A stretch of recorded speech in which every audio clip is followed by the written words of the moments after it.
So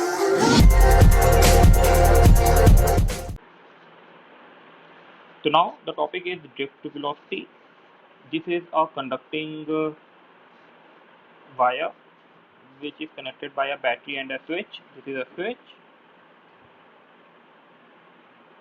Initially the battery is off. Whenever the battery is off, then the electrons are moving in random direction.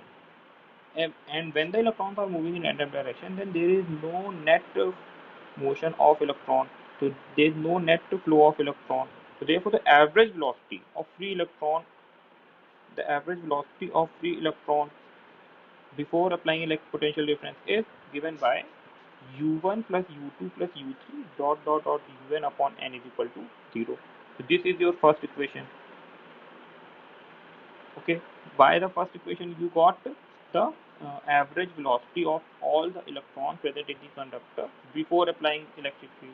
But when we on the switch, what happens? All free electrons are moving in particular direction due to the applied electric field. This is the applied electric field. And ये हमको याद रखना है यहाँ पे कि conductor के अंदर यहाँ पे इलेक्ट्रिक फील्ड इस्टेब्लिश हो रही है, जिसकी वजह से ये इलेक्ट्रॉन मूव करेंगे। हम लोग यहाँ पे ऐसा नहीं सोचेंगे कि कंडक्टर के अंदर तो इलेक्ट्रिक फील्ड होती ही नहीं है, ये एक अलग टॉपिक है यहाँ पे, ठीक है। जहाँ पे बैटरी लगाते हैं, बैटरी लगाने से कंडक्टर के अंदर इलेक्ट्रिक फील्ड जनरेट होती है। अब when a charged particle is placed in an electric field, तो हमको पता है कि इसको फोर्स क्या लगता है, ये लगता है F is equal to Q E.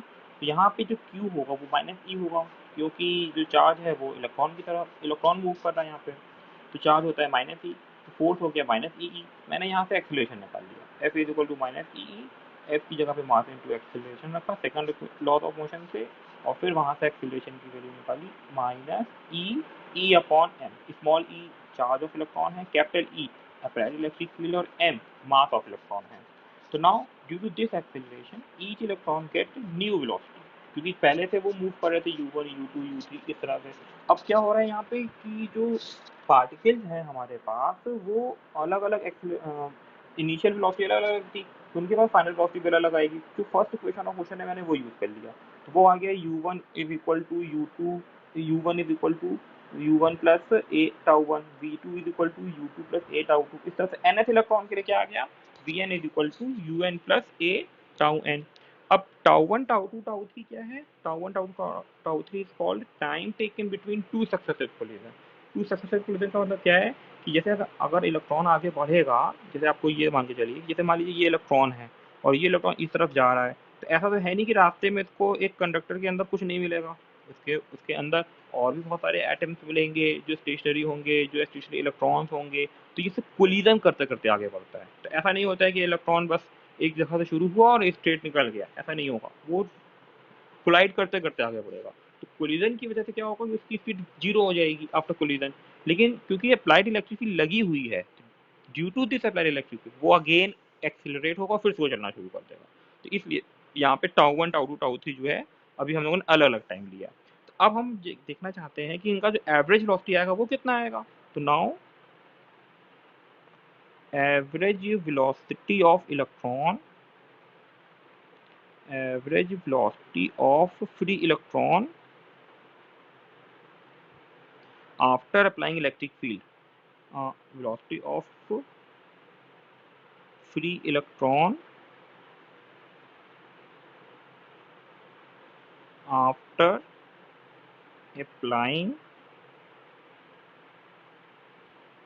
electric field। ठीक है, अगर वो इलेक्ट्रिक फील्ड लगाने के बाद अगर हम बात करें कि कितनी होगी, तो यहाँ पे हमारे पास आएगा v1 plus v2 plus dot dot dot vn upon n, ये इलेक्ट्रॉन की स्पीड हो जाएगी। ठीक है, और ये जो वैल्यू आएगी इसको हम लोग v1 v2 v3 vn की वैल्यू रखते हैं। तो v1 की वैल्यू यहाँ पे आएगी u1 plus a tau one plus u2 plus a tau two plus dot dot dot dot un plus a tau n divided by n। अब हम यहाँ पे क्या कर सकते हैं कि u1 u2 un के साथ ले लें, u1 plus u2 plus un divided by n एक साथ कर लिया, प्लस अब देखिए यहाँ पे a tau 1 a tau 2 a tau n है, तो सब में से एक कॉमन कर लिया हमने, तो क्या बचेगा मेरे पास ब्रैकेट में बचेगा tau 1 plus tau 2 plus tau 3 plus dot dot dot tau n divided by n। ये हमारे पास हो गया, ठीक है। अब ये जो टर्म है v1 plus v2 plus vn upon n, इसका नाम रखा जाता है ड्रिफ्ट वेलोसिटी। ये क्या होता है अभी हम कुछ देर में बात करते हैं। नीचे तो ये vd लिखा जाएगा, स्मॉल v है और उसका सफिक्स है यहाँ पे d। इसको आपको हो सकता है कि लगे कि मैंने मल्टीप्लाई किया है, तो नहीं, ये सफिक्स में है d। अब यहाँ पे हम क्या करेंगे कि u1 plus u2 plus un की बात करेंगे, तो u1 plus u2 plus un की जो वैल्यू है वो हमको पता है इक्वेशन नंबर 1 से, ये पूरी वैल्यू 0 हो गई थी, तो इसको हम लोग क्या कर सकते हैं, ये पूरा कट के 0 हो गया था, तो यहाँ पे आ गया ये 0 प्लस a। अब जो ये जो वैल्यू है मेरे पास, इस पूरे वैल्यू की को हम लोग रिप्लेस कर देते हैं टाउ से, ठीक है। तो यहाँ पे इस tau 1 plus tau 2 plus tau n की जगह पे हमने लिख दिया टाउ। तो ये बात समझ आ गई। अब टाउ क्या है अभी हम कुछ देर में बात करते हैं, सब कुछ बात करेंगे थोड़ा देर में। तो यहाँ पे आ गया ए टाउ, ए की वैल्यू हम लोग पीछे वाले क्वेश्चन में देख लें, ए की वैल्यू है माइनस ई बाई एम, यहाँ रख दें minus E tau upon M. ये आपके पास एक वेलोसिटी आ गई जिसको हम लोग कहते हैं ड्रिफ्ट वेलोसिटी। अब यहाँ पे दो चीज़ें डिस्कस करनी है, what is tau and what is VD. तो देखिए tau VD is called drift velocity of free electron, drift velocity of free electron. इसका क्या मतलब है कि अगर हमारे पास कभी भी कंडक्टिंग वायर के अंदर हम लोग बैटरी लगाएं या कोई भी पावर सोर्स दें और अगर उसके अंदर के इलेक्ट्रॉन मूव करना शुरू कर दें, तो जिस एवरेज स्पीड से वो चल रहे होते हैं, द एवरेज स्पीड जो चलने में वो यूज़ कर रहे होते हैं, that is called the drift velocity. क्योंकि इलेक्ट्रॉन फ्रीली मूव नहीं कर सकते, वो कोलाइड कर करके चल रहे होते हैं, तो वहाँ पे हम लोग नॉर्मल स्पीड नहीं निकाल सकते, वहाँ पे हम लोगों को ड्रिफ्ट स्पीड निकालनी होती है, क्योंकि ये एक कोलिजन के बाद की स्पीड होती है, ठीक है। और जो यहाँ पे टाउ है, इसको बोलते हैं mean relaxation time, mean relaxation time. अब यहाँ पे जो रिलैक्सेशन टर्म हम यूज कर रहे हैं, इसका एक मतलब है, रिलैक्सेशन का मतलब यहाँ पे होता है कि जैसे अगर हमारे पास कोई भी इलेक्ट्रॉन है, वो एक कोलिजन किया, उसके बाद दूसरा कोलिजन किया, तो एक कोलिजन से दूसरे कोलिजन के बीच में का जो टाइम डिफरेंस है उसका मीन ले लिया मैंने, क्योंकि हर इलेक्ट्रॉन के लिए जरूरी हो ना कि सेम सेम आए। जैसे मान लीजिए एक इलेक्ट्रॉन से चल रहा है और उसको यहाँ पे दो एटम मिले, तो यहाँ से यहाँ तक जाने में तो कम टाइम कुछ टाइम लगा। अगर मान लो कि इसी इलेक्ट्रॉन को एटम पास पास मिल जाते, तो यहाँ तक जाने में उसको कम समय लगेगा। तो यहाँ पे मीन जो इसका रिलैक्सेशन टाइम होगा कम होगा, यहाँ पे रिलैक्सेशन टाइम ज़्यादा होगा। तो इसीलिए हम लोग हमेशा मीन की बात करते हैं। मीन से मतलब होता है कि एवरेज, क्योंकि किसी के इलेक्ट्रॉन का ज़्यादा होगा रिलैक्सेशन टाइम, किसी इलेक्ट्रॉन का कम होगा, तो मैंने मीन रिलैक्सेशन टाइम इसका सपोज कर लिया, ठीक है। आगे बढ़ते हैं। तो ये मेरे दो टॉपिक हो गए। अब जो यहाँ पे फॉर्मूला आया है मेरे पास, ये जो फॉर्मूला आया है V D is equal to minus E tau upon M, ये फॉर्मूला हमको बहुत सारी चीज़ें बताता है। ये क्या क्या हमको बताता है, जरा हम देखें। प्रॉपर्टीज़ की हम बात कर लें, अगर प्रॉपर्टीज़ ऑफ वी डी, तो प्रॉपर्टीज ऑफ वी डी का मतलब यहाँ पे ये कैसे कैसे होगा। एक तो ये चार्ज पे डिपेंड करेगा, ये आपको देख के ही समझ में आता होगा। अब मैग्नीट्यूड ऑफ चार्ज, जितना ज़्यादा मैग्नीट्यूड ऑफ चार्ज होगा उतना ज़्यादा वेलोसिटी होगी, मैग्नीट्यूड ऑफ चार्ज। नंबर 2, ये इलेक्ट्रिक फील्ड पे डिपेंड करेगा, अप्लाइड इलेक्ट्रिक फील्ड। सी, ये रिलैक्सेशन टाइम पे भी डिपेंड करेगा, सबसे इंपॉर्टेंट जो है रिलैक्सेशन टाइम पे डिपेंड करेगा। और जो इसके बाद हमको समझ में आता है मास, मास तो कांस्टेंट है तो मास को हम लोग लेंगे नहीं यहाँ पे। एक और फैक्टर होता है जो इस इक्वेशन में नहीं आता है, that is called the temperature. ये टेम्परेचर से बहुत ज़्यादा इफेक्टेड होता है।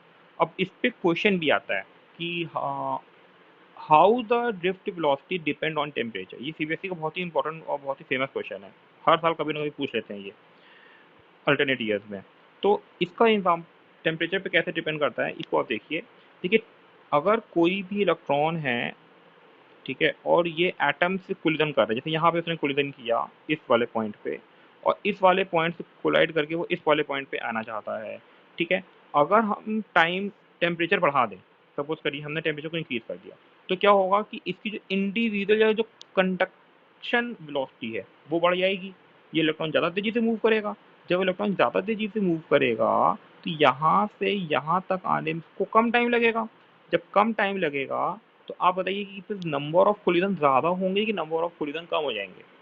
तो जब ज़्यादा स्पीड से चलेगा तो ज़्यादा कोलाइड करेगा, जब ज़्यादा कोलाइड करेगा तो यहाँ पे क्या होगा कि ड्रिफ्ट वेलोसिटी की वैल्यू जो है वो क्या हो जाएगी, बढ़ जाएगी, ठीक है। तो यहाँ पे ड्रिफ्ट वेलोसिटी की वैल्यू बढ़ जाएगी।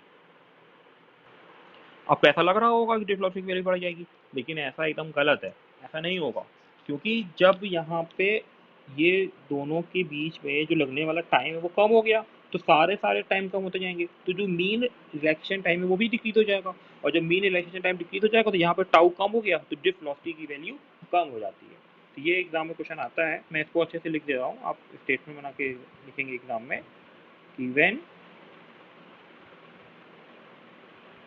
Temperature increases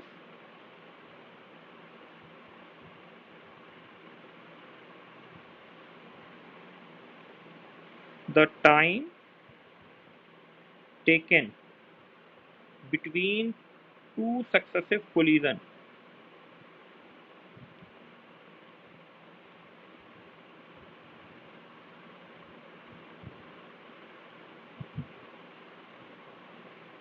decreases,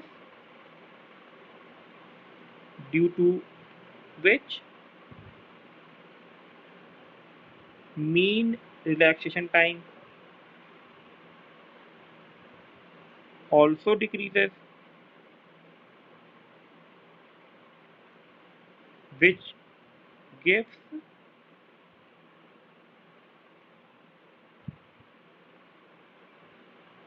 the drift velocity decreases.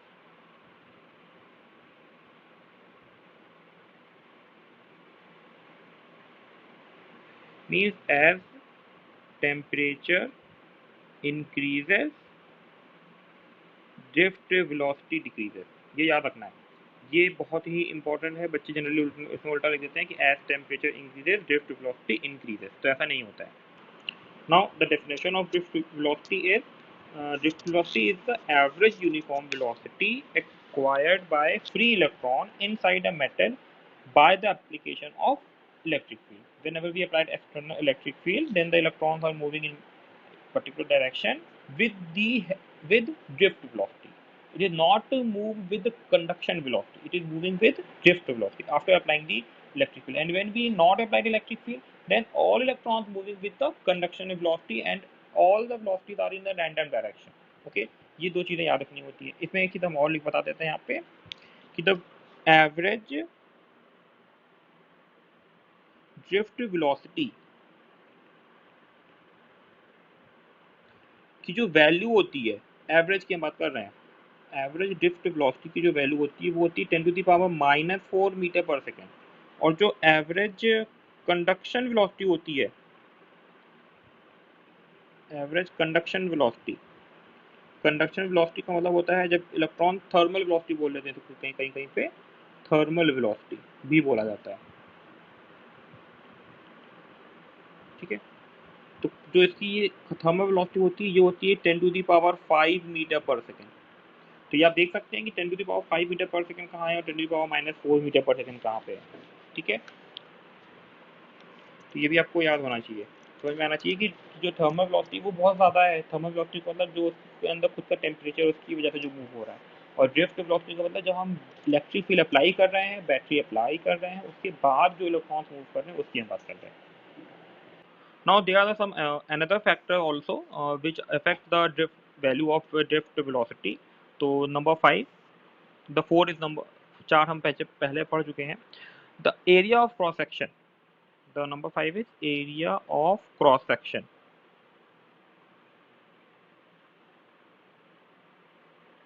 अब इसका क्या मतलब है? कल आपको मैंने एक इस तरह का बताया था कि अगर इस तरह का कोई वायर है, ठीक है, या हम लोग इस तरह का वायर नहीं लेते हैं, हम लोग इस तरह का वायर ले लेते हैं, मान लीजिए इस तरह का वायर, तो जिसमें एरिया ऑफ क्रॉस सेक्शन जो है वो वेरी कर रहा है, लेकिन हमको पता है कि करंट जो जाएगी वो सेम जाएगी दोनों में, करंट का मैग्नीट्यूड वेरी नहीं कर रहा होगा, करंट तो सेम जा रही होगी। तो यहाँ पे क्या होगा कि जब करंट का मैग्नीट्यूड वेरी नहीं कर रहा है लेकिन area of cross section very कर रहा है, तो जो ड्रिफ्ट वेलोसिटी है वो भी चेंज होगी। यहाँ पे the drift velocity is inversely proportional to area, मतलब जहाँ पे एरिया कम होगा वहाँ पे ड्रिफ्ट वेलोसिटी की वैल्यू ज़्यादा हो जाएगी। ठीक है, अब आपको लग रहा होगा कि इसको हम लोग इस तरह से लिखा जा सकता है, और आपको ये भी फील आ रहा होगा कि ये तो इक्वेशन ऑफ कंटिन्यूटी है जो हम लोगों ने क्लास 11th में पढ़ी हुई। तो ये एकदम सही है कि ड्रिफ्ट वेलोसिटी जो होती है वो area of equation of continuity पे पे डिपेंड करती है। अच्छा, ये तो हो गया क्योंकि यहाँ पे वैरी कर रहा था। अगर हम एक और इसी तरह से एक और बन सकता है क्वेश्चन। सपोज एक मेरे पास वायर है और इसमें कुछ ड्रिफ्ट वेलोसिटी आई है वी डी, और एक वायर हमने लिया है जो इसके एरिया ऑफ क्रॉस सेक्शन से डबल है। अगर इसका एरिया जो डायामीटर है वो डी ले लें, और इसका जो डायामीटर है उसको हम 2d ले लें, और इसका जो ड्रिफ्ट वेलोसिटी है वो वी डी प्राइम ले लें, तो दोनों में अगर हम लोग सेम लगाएंगे बैटरी, तो यहाँ पे जो ड्रिफ्ट वेलोसिटी आएगी वो दोनों में सेम आएगी। अब हो सकता है आपको ई और एफ में जो पॉइंट है वो थोड़ा सा कंफ्यूज करें। ई वाले में क्या हो रहा है कि करंट सेम है, दोनों वायर, पूरे वायर में करंट सेम है। तो जैसे इस वाले का क्रॉस सेक्शन अलग है और इस वाले का क्रॉस सेक्शन अलग है, तो जो करंट यहाँ से जा रही होगी वही करंट आगे से भी जाएगी, तो लेकिन यहाँ पे ड्रिफ्ट वेलोसिटी बढ़ जाएगी क्योंकि एरिया कम हो गया है। पर इसमें क्या हो रहा है कि क्योंकि दोनों का जो क्रॉस सेक्शन एरिया है वो अलग अलग है, तो दोनों वायर भी अलग अलग है, तो दोनों में करंट का मैग्नीट्यूड भी अलग अलग होएगा। जिसका ज़्यादा होगा एरिया उसमें ज़्यादा करंट पास करती है। ठीक है, ये भी हम लोग ओम्स लॉ में पढ़ेंगे और फैक्टर्स अफेक्टिंग रेजिस्टेंस पे।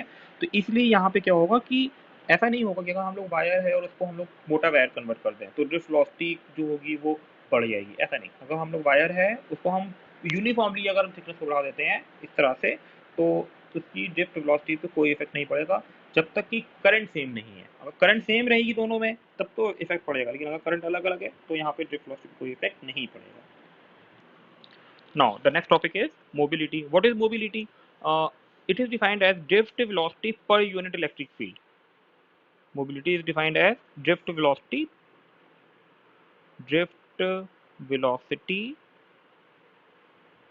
per unit electric field. इसको हम लोग म्यू से रिप्रेजेंट करते हैं। Mu is equal to V D upon E. E means electric field. यहाँ पे वी डी हो गया drift velocity and E is electric field. Unit की हम बात करेंगे इसके, यूनिट ऑफ मोबिलिटी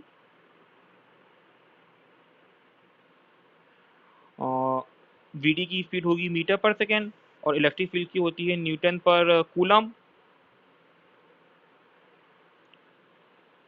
तो इसका ओवरऑल आ जाता है मीटर स्क्वायर पर volt into second. Now the next topic is relation between electric current and drift velocity. Suppose this is our wire. Okay, the length of this wire is L. The area of cross section of the wire is A. A is the area of cross section of the wire. The amount of number of free electrons per unit volume is N. Number of number of electron per unit volume. Number of free electron per unit volume is N.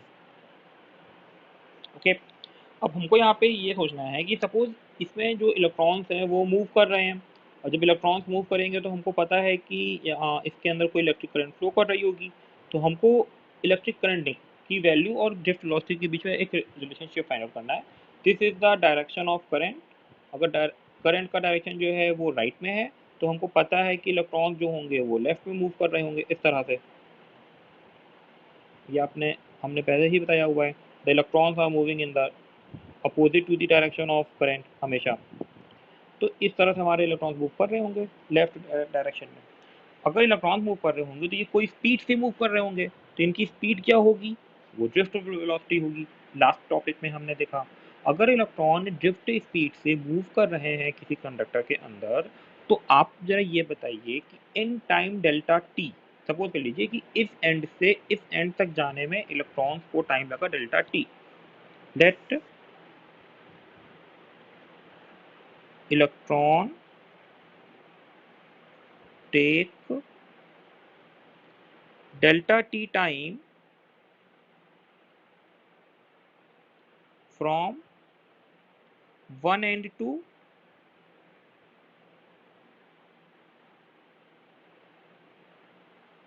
other end। तो क्या हम लोग V D is equal to L upon delta T लिख सकते हैं? हाँ एकदम लिख सकते हैं। तो यहाँ से एल इज इक्वल टू हो जाएगा V D into delta T. This is your question number 1। Now how much electron are in this conductor? तो number of free electron in the given conductor, जो हमको कंडक्टर दिख रहा है उस पर कितने इलेक्ट्रॉन होंगे। तो हमको पता है कि पर यूनिट वॉल्यूम में तो n इलेक्ट्रॉन है, तो पहले हम लोग क्या करेंगे n into volume of conductor. अब वॉल्यूम ऑफ कंडक्टर के लिए हमको पता है कि area of cross section into length करना होता है, तो area of cross section into length कर दिया हमने। अब लेंथ की वैल्यू हमको पहले से पता है V D into delta T, तो एन इन में A V D times delta T. This is the total number of electron, equation number 2। Now what are the total amount of charge of these free electron? Total amount of charge, तो हम लोग लिख लेते हैं Q। तो charge is equal to होता है E into number of electron, E into number of electron.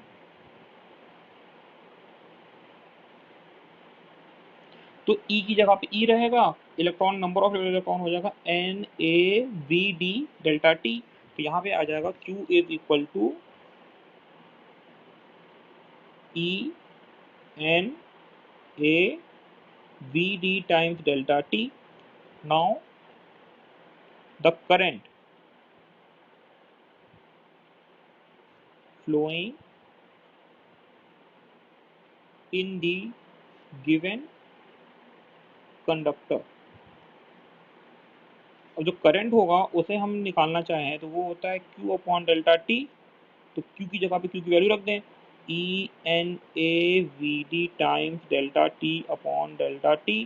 तो डेल्टा टी से डेल्टा टी कैंसिल, तो क्या बचेगा E N A V D, इसे हम ले सकते हैं N E A V D. This is the relation between the electric current and drift velocity। Now this is the relation between current and drift velocity। Now अगर हम यहाँ से A को राइट में ले आए तो ये हो जाएगा I upon A is equal to N E V D, और I अपॉन A को हम लोग क्या लिख सकते हैं J फॉर करंट डेंसिटी। तो यहाँ से एक और रिलेशन आ गया drift velocity and current density के बीच में। तो this is the relation between current density